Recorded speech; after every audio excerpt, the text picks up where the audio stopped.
Hello, everyone, and welcome to Biohackers Lab. On today's show, I'm going to be talking with my guest, Marika Sboros, and we're going to be talking about Professor Tim Noakes and his what we're calling a trial, but it was more of a hearing, and it took 3 years to get to the verdict of not guilty. So if you don't understand the story that Tim Noakes had to go through in South Africa with the low-carb, high-fat diet saga, we're going to be going through that story today with Marika. So just to give everyone a little bit of background about Marika, she's a journalist who comes from a hard news background, which means that she did mainstream media of the typical politics and crime stories, and she's just progressed and followed on with her passion into lifestyle journalism, which also includes editing and research, and particularly now the low carb, high fat lifestyle research around that. So she blogs at her website foodmed.net, and I'd like to say thanks, Marika, for coming on today. Thank you very much for having me, Gary. I'm looking forward to talking to you and to your listeners. Great, thanks. So I think we're going to jump straight into it, and we've got to start right in the beginning of this 3-year process that Professor Tim Noakes had to go through. So this was back in the year we're in 2017 at the moment, but this was back in 2014. So if you could just start us off, how did we get to the hearing process? Where did it all begin? Some people will tell you that it all started with a single tweet in February 2014. But in fact, my research and also listening to the argument from Professor Tim Noakes' legal team, the tweet appears to have been little more than a pretext for basically an unprecedented prosecution of one of South Africa's most eminent scientists for his views on nutrition, but basically a full-scale, full frontal attack on his credibility and integrity, but also crucially the science for low carb, high fat. Yeah, so this tweet was in essence a way you think to get Professor Tim Noakes in front of the Health Profession Council of South Africa to talk about his views on low carb, high fat, and how maybe that there's individuals out there who don't want him talking about that. Is that what you're thinking? Yes. And for many different reasons, because on the surface, the charge against him was unprofessional conduct for giving unconventional advice on breastfeeding babies on a social network. And there were 3 pillars to the charge that had almost very little to do with low carb nutrition per se. So the charge ended up basically around that he had a doctor-patient relationship with the breastfeeding mother on Twitter, that he gave medical advice, not information, and that the advice that he gave was unconventional because it was not evidence-based, therefore it could have been dangerous and life-threatening. When in fact, the strange thing to say is that the case actually had nothing to do with any of that, because Professor Noakes, he is an A1 rated scientist. That means he's one of the few in the world with that rating for both sports science and nutrition. And he was going against orthodoxy. And there are so many examples of what happens to people when they go against orthodoxy. You know, you just have to think about people like Galileo and Semmelweis, the doctor who realized that if doctors would only wash their hands, they could save people's lives. And many doctors pilloried him, ridiculed him for, I think, decades. And in that time, people died. So, you know, the perils of challenging orthodoxy are very well known. And it seems to me that this was yet another incidence of what happens to some people when they go against dogma. And especially when you enter the world of nutrition, I find if you talk nutrition or anyone's food or diet, it's a very emotional topic, and people can get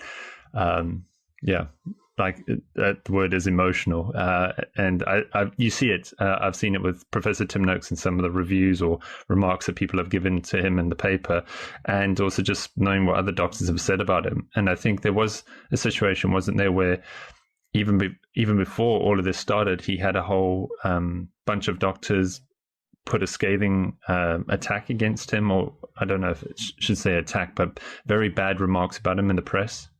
Well, I would call it full-scale attack, and it started off, if I'm not mistaken, it started off with cardiologists, and there's a very good reason for that, because conventional nutrition advice is basically low-fat, high-carb, and that's based on what's called the diet-heart hypothesis, that saturated fat equals saturated fat causes heart disease.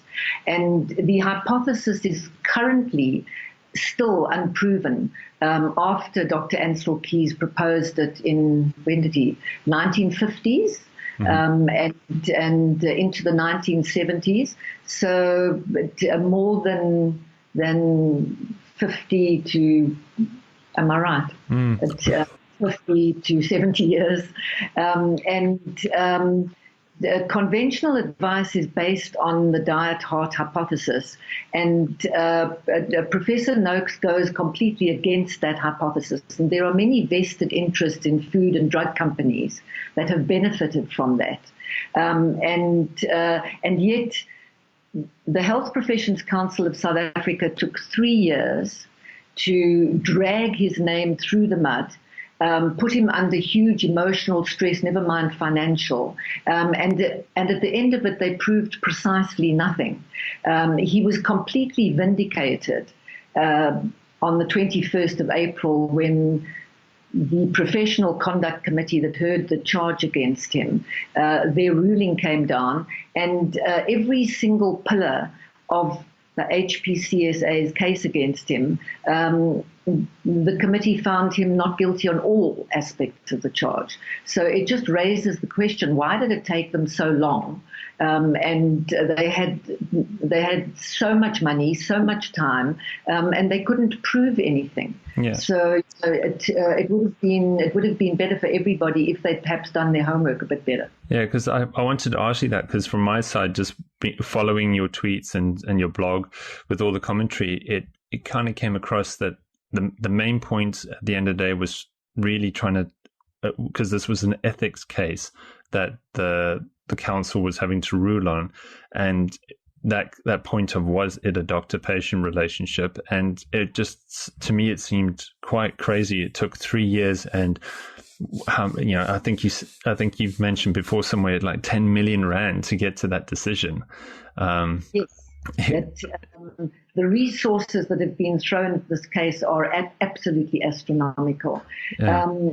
But there are very many bizarre elements to this case, because if the HPCSA genuinely believed that he had a doctor-patient relationship, then from the start they displayed incredible hypocrisy, double standards, and unfairness, because if they really genuinely believed that there was a doctor-patient relationship, then there would also have been a dietitian-patient relationship between the dietitian who read his tweet and was so horrified at what he said that she reported him to the HPCSA the next day. And I don't know if all your viewers and listeners know what Professor Noakes actually said in his tweet. The breastfeeding mother asked him what were good foods for infant weaning, and he said the key is to wean babies onto LCHF. He used the acronym for low, high fat, because the mother asked him if it was okay. And so she clearly knew about that. She wasn't a novice. She wasn't just coming out of nowhere and knew nothing about it. And if you know anything about low carb, high fat, you would know that what he was actually suggesting was basically real food. Food as close to its natural state as possible. And low carb, high fat for babies means meat, fish, eggs, chicken, dairy, and vegetables. And to any normal human being, that doesn't sound like terribly dangerous, threatening advice. Mm-hmm. And yet, there were two dietitians who reacted within a few hours of the tweet, but they reacted very, very strongly. And they seemed to think that he was giving the most horrific advice possible. I mean, you would have thought that this man was suggesting that you inject saturated fat into the baby's veins, the way these dietitians were carrying on. I think if anyone reads the tweets, when someone only types in caps, it portrays a lot of anger. And their tweets were only in caps, weren't they? If I remember.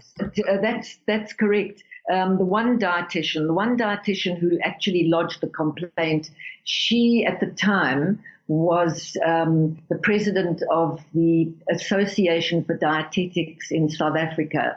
That's the acronym for that is ADSA, so I'll keep calling them ADSA for short from now on. So that's a voluntary organization, but it's pretty powerful in South Africa. And she tweeted, I am horrified. How can you say this? Be sure I will be reporting, and this has got to stop. And all in caps. And in Twitter etiquette, as you say, it's either, it is anger, but it's also like shouting at somebody. So it's rude. And she was denigrating him, which breaches the health profession's code of conduct all on its own, because one health professional is not supposed to denigrate the skills of another. But here you have a dietitian who has a master's degree, and she's telling an eminent scientist who is rated A1 that he doesn't know what he's talking about when it comes to nutrition. And his A1 rating is not only sports science, it's also nutrition. And part of the evidence against him was that he's not an expert in infant nutrition.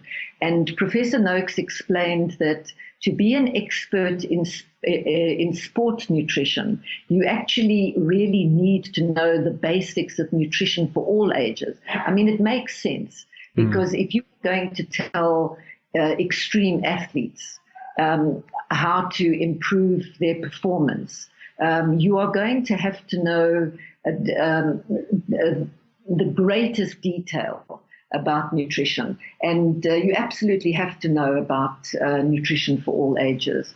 So the HPC, that was another thing that the HPCSA was not able to prove, is that Professor Noakes basically doesn't know what he's talking about. Yeah. And so the correct terminology for the verdict is that the Health Professions Council's Professional Conduct Committee that heard the charge against him, they found that the HPCSA had not proved that he had a doctor-patient relationship, that he gave medical advice, not information, and that the advice he gave, so they did not prove that the advice he gave was unconventional because it was not evidence-based, and therefore they did not prove that there was any harm or even the potential for harm, never mind be life-threatening, as the dietitian who laid the complaint against him suggested in her letter of complaint. And basically, in their heads of argument, Professor Noakes's legal team argued that this case really had nothing to do with him being a doctor, because Professor Noakes, although he is a registered medical doctor, he hasn't practiced clinical medicine for 16 years. On his Twitter account, he doesn't say that he's a medical doctor. Anybody who follows his tweets knows him as a scientist and an author of best-selling books. The most important one on low-carb, high-fat is called The Real Meal Revolution. And the success of that book, many people believe, is what stimulated this whole case, because the dietitians were getting so angry that people, the public, were listening to Professor Noakes and not to them. Dietitians seem to have this idea that they should have the monopoly on giving dietary advice to the public. And I mean, there are very many good dietitians and many dietitians with an open mind. And to be a good dietitian, you've got to look at all the evidence. But the evidence that Professor Noakes presented at the trial, and boy, did he present evidence, 6,000 pages of evidence he presented. That referred to over 340 studies and articles and 1,200 slides. And the Health Professions Council presented basically one study. That study, it's called the Nordia Review. It was published in the Public Library of Science one in 2014. And that study is critical. The HPCSA basically based their whole case against Professor Noakes on that study. And now you might say to me, what's that got to do with him being having a doctor-patient relationship? And I asked the HPCSA the same question, because on the one hand, they charged him with something that didn't really make any sense, because he hasn't practiced as a medical doctor for 16 years. And as I was saying earlier, if they genuinely believed that he had a doctor-patient relationship, then why didn't they charge the two dietitians who had also tweeted? And they went even further than Professor Noakes did. The one dietitian who was the president of ADSA at the time, she even tweeted to the breastfeeding mother and said, don't listen to Professor Noakes, listen to me. Here's my phone number and my email address. And in legal terms, she was committing something called supersession. And supersession is the legal term when one health professional takes over the patient of another without the other person's knowledge or permission. So here you have one dietitian apparently taking over, if you believe the HPCSA's case, that there was a doctor-patient relationship. So now you have a dietitian stealing a patient, which is against the HPCSA's code of conduct. But the HPC doesn't charge her, they only charge Professor Noakes. So, and would the Health Professions Council only, I don't know if this question came up to them, but would their reason being that they wouldn't do anything unless someone laid a charge? So they wouldn't themselves go try do it. They'd wait for a third party, like another health professional, to actually lay that kind of complaint. I'm just wondering. Yeah, I wondered that myself, and I tried to get the HPCSA to answer that question. However, you would think that in their investigation, they would think, well, we can't just charge one person when three people basically have committed, the quote unquote, the same crime. So I don't know if they would have to call all three of them in and talk about it, or get somebody on one of the medical or dietetic boards to lodge a complaint or whatever. But it doesn't really make any sense to when you know that there are three people who supposedly did the same wrong thing, but you're only going to charge one person. And did Joan Adams, who was the advocate, we'll get onto that, to say who was on the panel, but did she bring that up at all to say that the other parties involved in this that they like this situation that wasn't maybe the correct procedure? Did that ever come up? Just to it actually did. Now, if I can just explain the structure here, the Health Professions Council, they set up a professional conduct committee, and that's made up of 5 committee members. Professor Noakes has the right to be tried by his peers, and in this case, because he was being tried as a medical doctor, there had to be 3 of his peers on the panel. So there were 3 medical doctors, and there had to be 2 members of the public. One of those members of the public was Joan Adams, who happens to be a highly qualified lawyer and advocate. And then there was Joe Public. There was a member of the public. I can't. His name escapes me right now.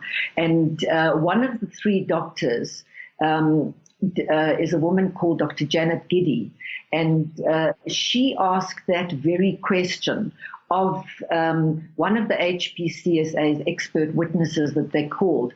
And that witness was called purely to give evidence on the doctor-patient relationship.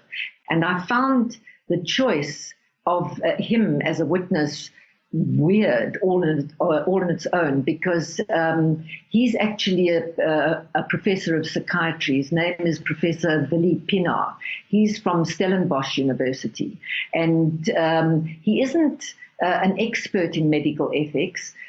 He has, I think, if I remember correctly, he has a master's and possibly a diploma in medical ethics, but he doesn't have a doctorate, and he's certainly not a professor of medical ethics. And he did say that there's a shortage of medical bioethicists in South Africa, and that much certainly is true. But like all the Health Professions Council's expert witnesses, he did not stand up well under cross-examination. When Professor Noakes' advocate, Michael van der Nest, he's a senior counsel, he put the question to Professor Pinaar to say, are you okay with the fact that if you really believe that Professor Noakes had a doctor-patient relationship, then the HPCSA should have charged him. But what about the other 2 dietitians who did the same thing and even more? And Professor Pinaar, I almost felt sorry for him. He looked like the proverbial deer or rabbit caught in the headlights. And he said, yes, but somebody needed to be made an example of, or words to that effect. And Professor Noakes' advocate said, are you serious? You really think that only one person should be made an example of? And then when it was question time for the panel, Dr. Janet Giddy asked for clarification, and she said to Professor Pinaar, ethically, do you think it's correct that one person should be made a scapegoat when 2 others get off scot-free? And poor old Professor Pinaar really had no answer, because as Professor Noakes' legal team said, the doctor-patient relationship charge from the start was nonsense, because there very clearly was no doctor-patient relationship. There's all sorts of steps that you have to go through. A patient has to ask a doctor to treat them. The doctor has to agree to treat them. There's absolutely no evidence that the breastfeeding mother, her name is Pippa Leenstra, there's no suggestion that she tweeted to Professor Noakes as a medical doctor rather than a scientist. And also the very nature of Twitter. Twitter is an information sharing platform. Anybody who knows anything about Twitter knows that it's an information sharing platform. It's not the place where most normal human beings go for a one-on-one consultation with their medical doctor, because it's public. Yeah. So No, it's not. It just isn't somewhere where people go for private consultations with their doctor.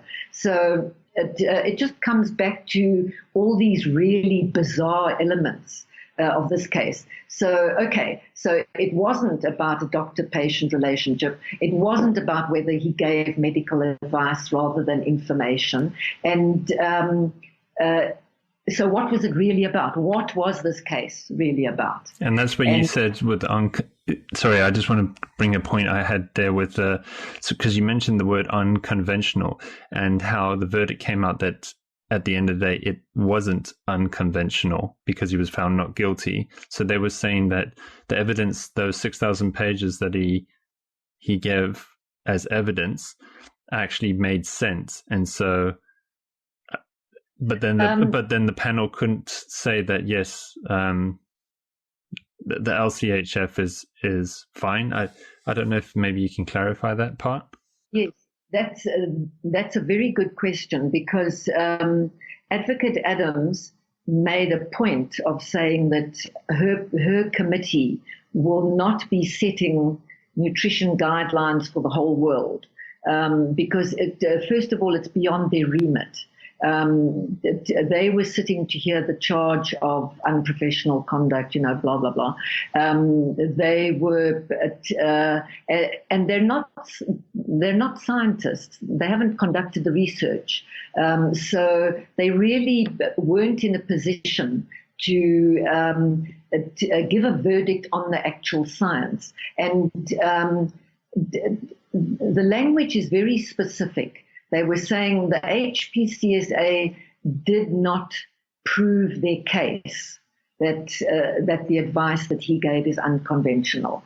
And to my mind, what that means to me as a layperson is that currently the HPCSA cannot say that the advice that Professor Noakes gave is either unconventional, not evidence-based, because it so clearly is evidence-based. And then at the end, the most interesting question that lay there for all, in all its naked glory, for everybody to see is if Professor Noakes is not the one giving unconventional, dangerous, life-threatening advice, who could possibly be? And the HPCSA did not present any robust evidence for their side. And I really think that this whole case boomeranged so badly on them. It's left them with red faces, and they are ominously quiet. They have 21 days to decide whether they're going to appeal against the verdict. I think they would be absolutely crazy to appeal. Having said that, there have been so many crazy things going on from the very beginning in this trial that really nothing they could possibly do would surprise me. But I would find it kind of quite shocking, because they've put an eminent scientist through really the most horrific experience, having a sword of Damocles hanging over his head, his reputation trashed, not only in South Africa, but internationally. And I'm sure you know that the HPCSA last year issued a guilty verdict. I wanted to ask you about that, because you were saying about the twist and the turn, and this part's, this is just crazy. But yeah, explain what they did. Yes, that was, you could have knocked me over with the proverbial feather on that one, because I do know that the HPCSA is riddled with corruption. In, I think, late 2014, the government set up a task team to investigate allegations of corruption and incompetence in the HPCSA. And the task team report was devastating. They found that 3 of the top executives, including the head of the legal department, were unfit to hold office, and incompetence from the top down, and the executives who were fingered in the report simply said, well, we're not going to stand down. They just stayed there. So when, I'm just trying to remember, it was at the end of the October 2016 hearing. So that's now, it was more than 2.5 years after the tweet. And it was the end of the fourth hearing. I'm just checking my numbers. Yeah, fourth hearing. The prosecution had brought all their witnesses. They brought 6 witnesses. Professor Noakes called 3 expert witnesses. So the prosecution... And he dubbed those his 3 angels, didn't he? Yes, that's the public very quickly dubbed Tim's angels. Those were a British obesity researcher, Dr. Zoe Harcum, and Nina Teicholz. She's an American science writer and journalist. She's the author of a really I'm sure you know the book, groundbreaking book on nutrition science, The Big Fat Surprise. Yeah, and she got into, was it, I've forgotten which journal recently, that same research that she did got published, I think British Medical Journal or JAMA, one of them, yeah. So, yeah, it's that level of research. Yes, and she's taken an absolutely forensic scalpel to the US Dietary Guidelines that are hugely influential. All the English-speaking countries, the rest of the world's English-speaking countries followed the US Dietary Guidelines after they were launched onto an unsuspecting public in 1977. And Nina has shown how those guidelines had no robust science to back them up in 1977, and the same applies today. And Professor Noakes will tell you that the non-English speaking countries were lucky that they didn't follow the US guidelines, because you just have to look at the results of those guidelines. I mean, epidemics, global epidemics of obesity, diabetes, heart disease, so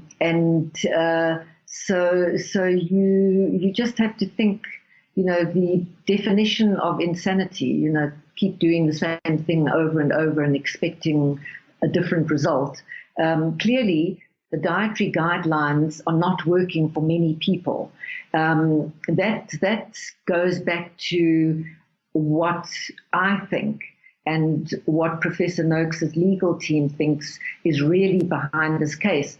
What the HPCSA wanted to do was help dietitians muzzle Professor Noakes and shut him up about sugar and carbohydrates, sugar and other carbohydrates, and also the benefits of saturated fat. Not only saturated fat, but healthy fats. And there are so many myths and misinformation still about fats, because so many doctors will say, look, he's telling people to eat lots of saturated fat. They're going to die. He's going to kill them practically commit genocide. There's no one food that is 100% saturated fat. I think coconut oil has got a very, very high percentage of saturated fat. But most other foods that have got saturated fat in them they've got monounsaturated, some polyunsaturated. So you don't find any food that is 100% saturated fat. Oily fish may have more saturated fat in it than red meat, and yet we still tell people not to eat red meat because it's dangerous. But there's no robust evidence to show it. It's all myth. It boosts the low-fat, high-carb dietary guidelines that are currently dogma, without any science to back them up. And was that because you've mentioned then the two angels so far, that's Zoe and Nina. Who was the third one? Yeah. And the third one, she calls herself proudly South African Kiwi. She's a South African registered dietitian, or she trained as a dietitian in South Africa at UCT. As far as I recall, she was also one of Professor Noakes' students for a short while. And she now lives and practices in New Zealand. And she was also right on board with low-fat, high-carb. She believed it was the right way to go.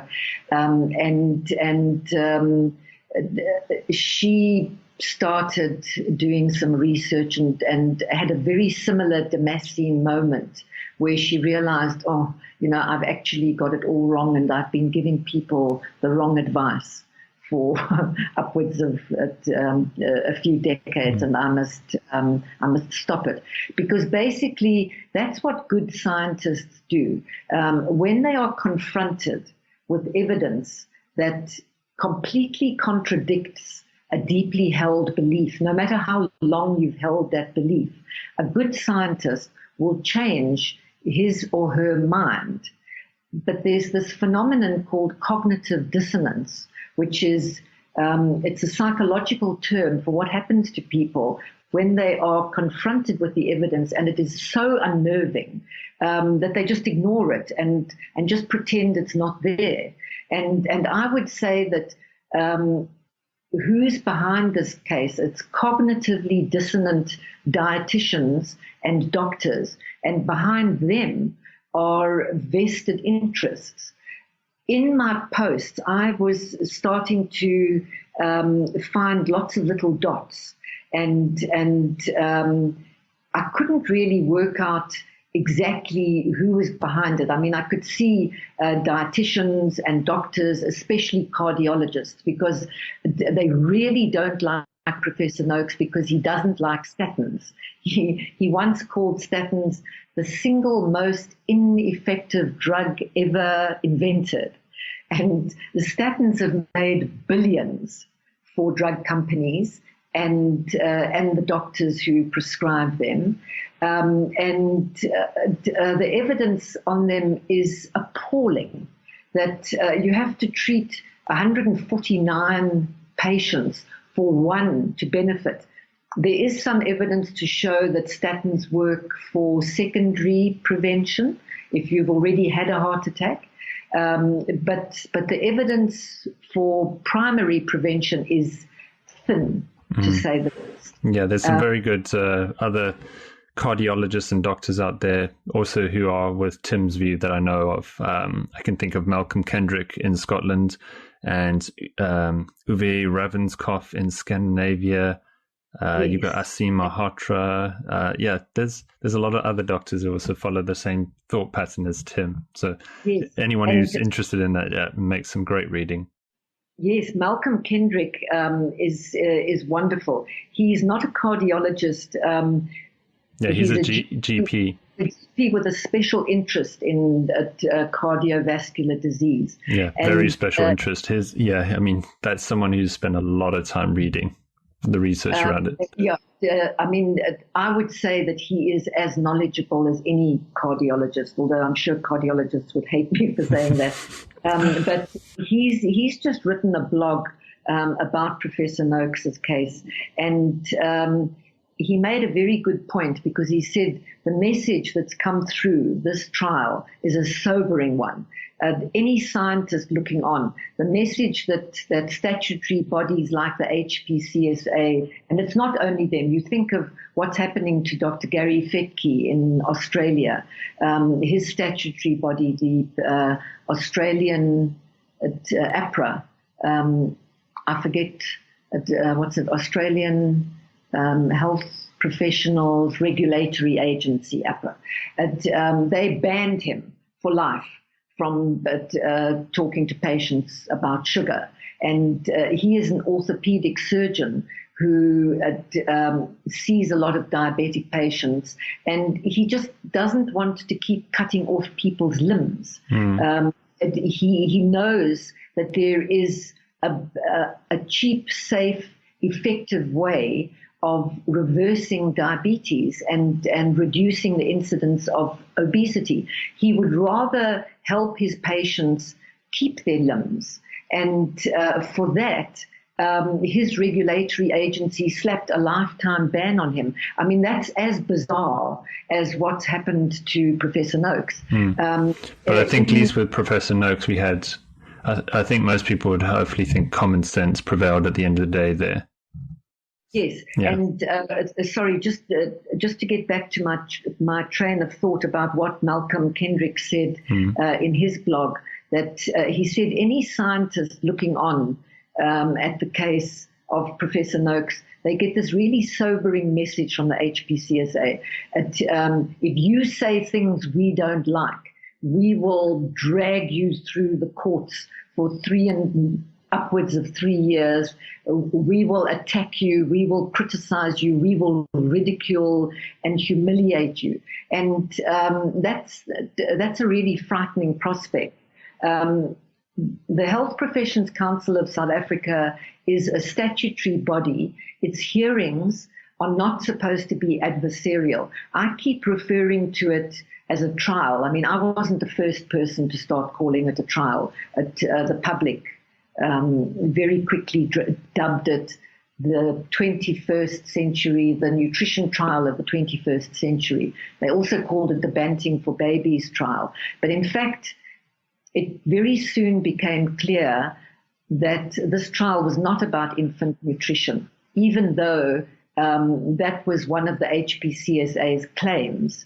And the one study that they used to support their case had absolutely nothing to do with infant nutrition. It was all to do with adult nutrition. So they didn't present evidence as to baby foods. I guess other common baby foods that we would think of then is like cereals, and say that's why you have to follow this guideline, and what Tim Noakes said. They didn't sort of present that evidence then? Well, actually, they did, but not evidence.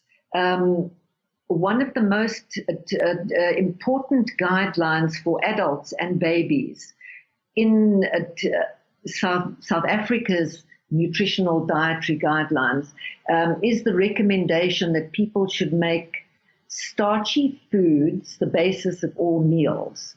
And that's a part of the guidelines. Yes, and that's for babies.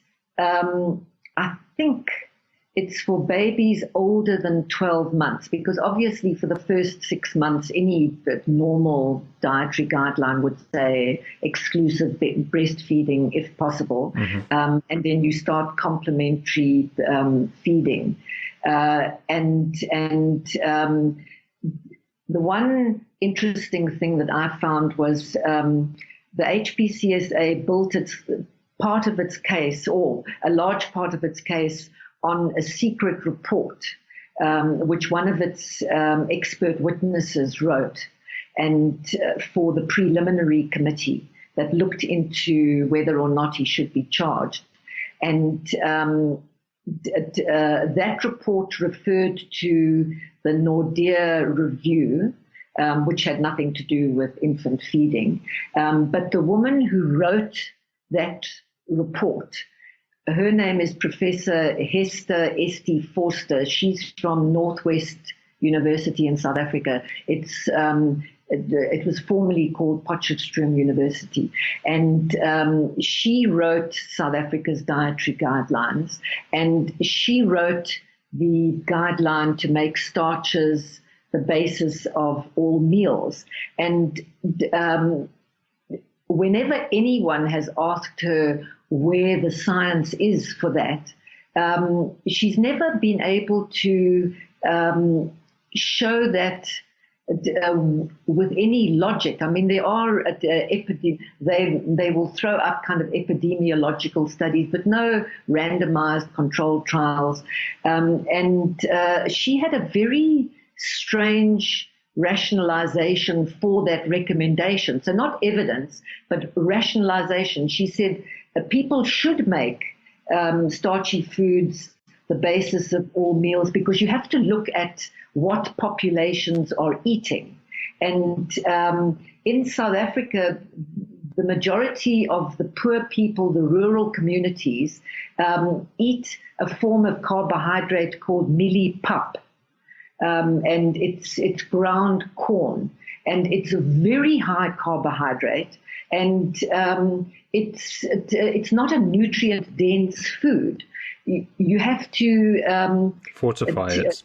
Mm-hmm. So it doesn't make any sense to say people should make this kind of food the basis of most meals. It's not a natural, it's not a real food, and certainly not for babies.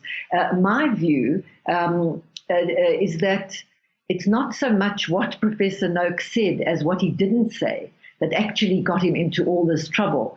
When he said, the key is to wean babies onto LCHF, he didn't say, and also please give them cereal, because that's in the nutrition guidelines for infants, is that cereals should be a complementary food. And it's not only Professor Noakes who says cereals are not a complementary food. A complementary food should complete the infant's diet. So if there's anything missing from it, it should fill in those gaps. And real foods like meat and eggs and fish and that kind of thing. Once breastfed babies reach the age of 6 months, the breast milk no longer has enough iron, and there's one other nutrient that is lacking at 6 months. I can't remember what it is. Not teasing. But foods like meat and chicken and eggs and all that kind of thing will complete.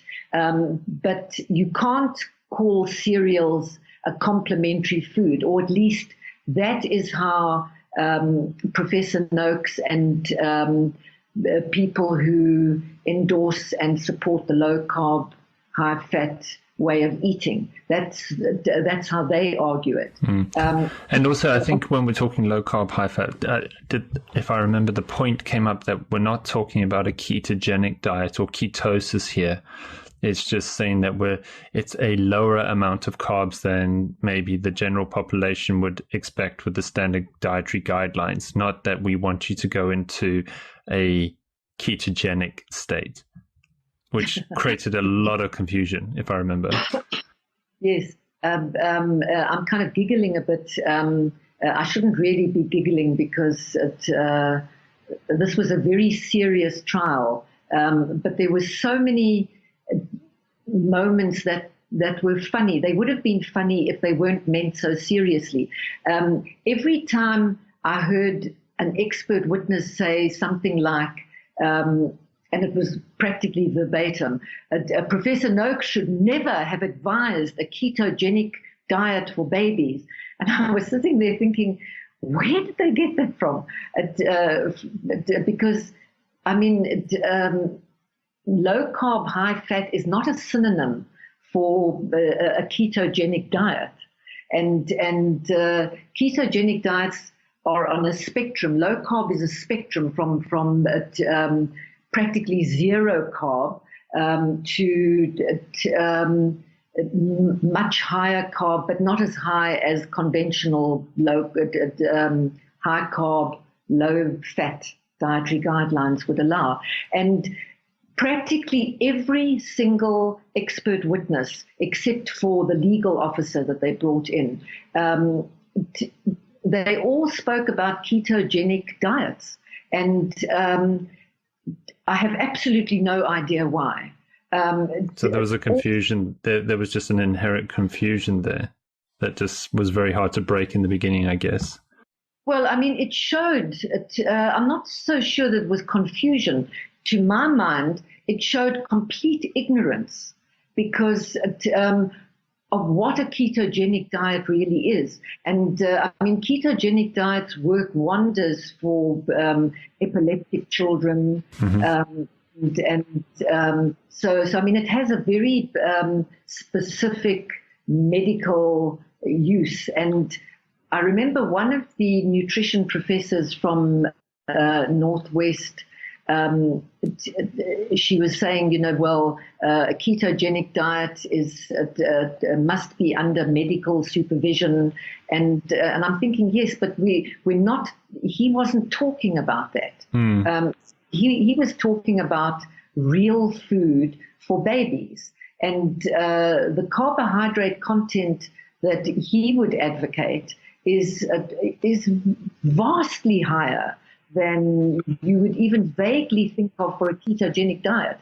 So, it's just like night and day to be talking about it. And so these were obviously professors of nutrition who know very little about ketosis. They seemed to be conflating it with ketoacidosis. And even I know that ketoacidosis is very, very different from ketosis. And ketosis is a benign bodily state. Ketoacidosis is potentially fatal. So how they could possibly conflate the two, and these are supposed to be professors of nutrition. So just another confusing point in this saga that he had to go through to try explain those points to people. And when it came down to the charge against him of unprofessional conduct, it also raises the question: why didn't they subpoena the breastfeeding mother to ask her? Did you think Professor Noakes was your doctor? And I have absolutely no doubt that she would have said no. And that's probably the reason why they didn't call her.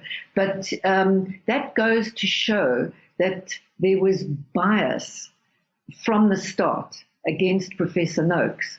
And the HPCSA has as much duty towards Professor Noakes as they do towards the dietitian who complained. And yet they were arguing right in the dietitian's corner. So, it just all went back to what is really going on here. And when I mentioned earlier that in my posts I had identified a whole lot of dots, be they the names of doctors who were peripherally involved, and the list of doctors involved directly and indirectly in this case is a very, very long, not only doctors, dietitians, but doctors as well. And then I was also thinking that, are there food and drug industries behind this because they benefit from conventional dietary advice? And it took a brilliant American investigative journalist, Russ Green. I don't know if you read his piece.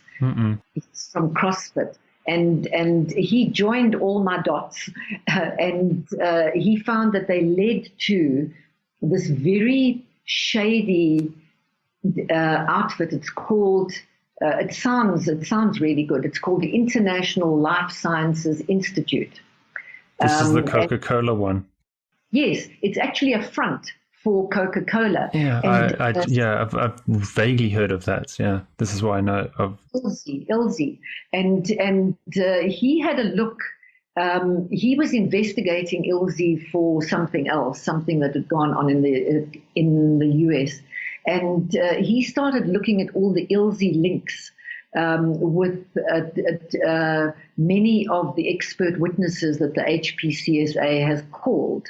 And it may just be coincidence that there are direct links between many, if not practically all, of the HPCSA's witnesses against Professor Noakes.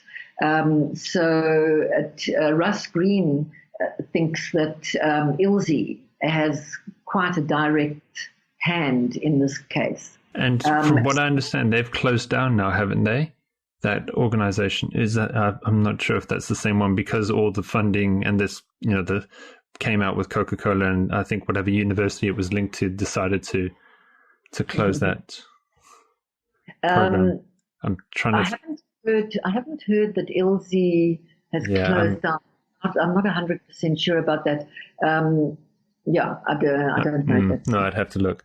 Okay, so now we've gone through all the madness and some of these twists and turns with Professor Noakes' case, and as you said, where it didn't seem like it was a middle ground, and you had two people who could argue in between, and the Health Professions Council was just in the middle.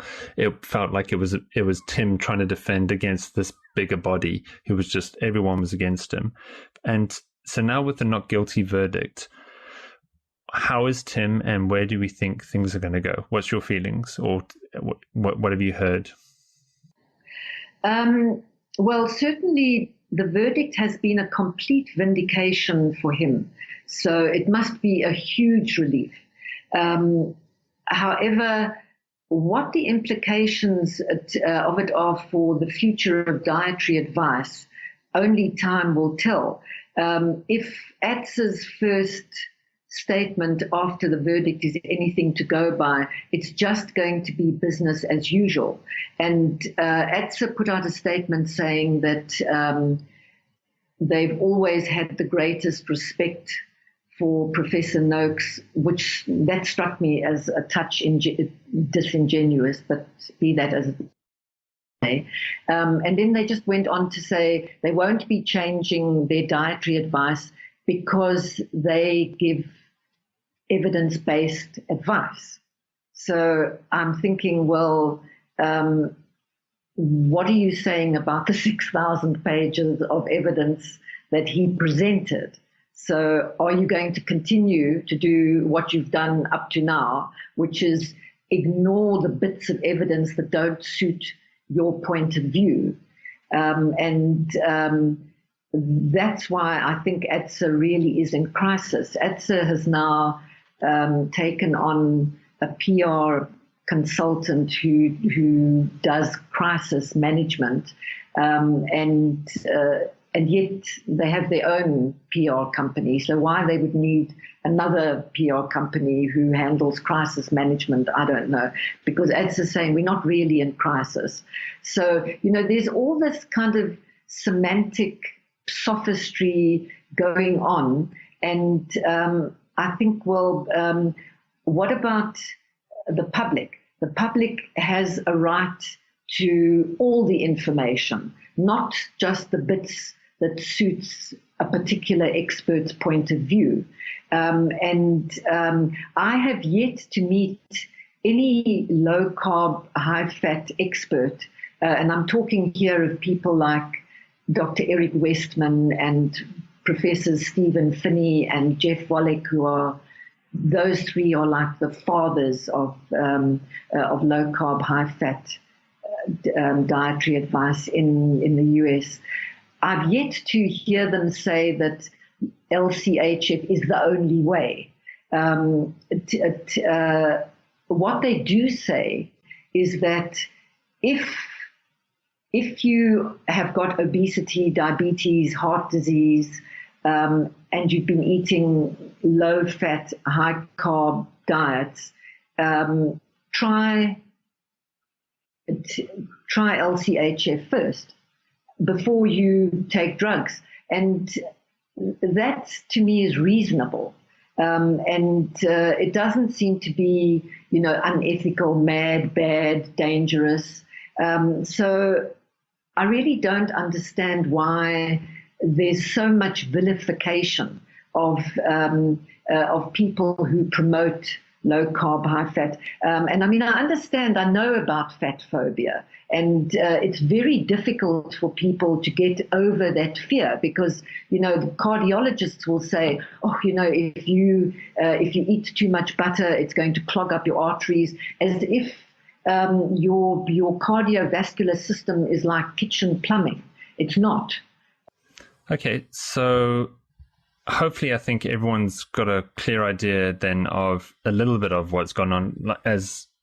We've already been talking for an hour here, and this is just a touch on what you had to listen and also report on over the 3-year process that Professor Tim Noakes had to go through. So do you have a central resource? I know because you did all your reporting on your website. Do you have a central resource because you've got so many posts on this that someone could go to on your website just to get started if they wanted to read the story? Oh, thanks very much for asking that. Because there was so much interest locally and internationally on this case, I have a dedicated page on foodmed.net. It's just called the Tim Noakes trial. And it's all my writings because I've covered the case from the very word go right up until the ruling on the 21st of April 2017. So you can find it all there. Okay, and that's why Professor Tim Noakes calls you his fourth angel, because you reported everything and you kept it well documented. So I would highly recommend anyone to go to your website to really get a better overview of exactly what happened in this case, all the twists and the turns and the characters involved in it. So I just want to say, before we cut off, thank you very much, Marika, for coming onto the show and trying to give a little bit of an insight as to exactly what Professor Tim Noakes had to go through with his case. And yeah, I really want to also say, probably from anyone who follows the LCHF sort of diet, that we've all enjoyed your tweets. I know anyone who wanted to keep up to date had to follow your Twitter profile to try keep up to date. So I'm sure on behalf of everyone who is in that community, which includes myself, I would say thank you so much for actually going through all that effort and actually helping get the message out internationally so anyone in the world could keep up to date.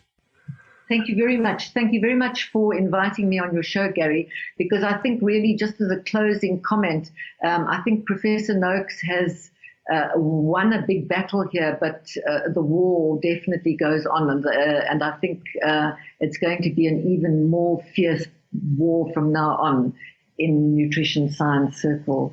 It's going to be interesting. Yeah, great. All right. So again, thanks very much. And I'll put all the links to your profile on your website on the show notes. Okay. Thanks. Okay. Thanks, Marika. Thanks. Take care. Hey. Bye. Okay. Bye.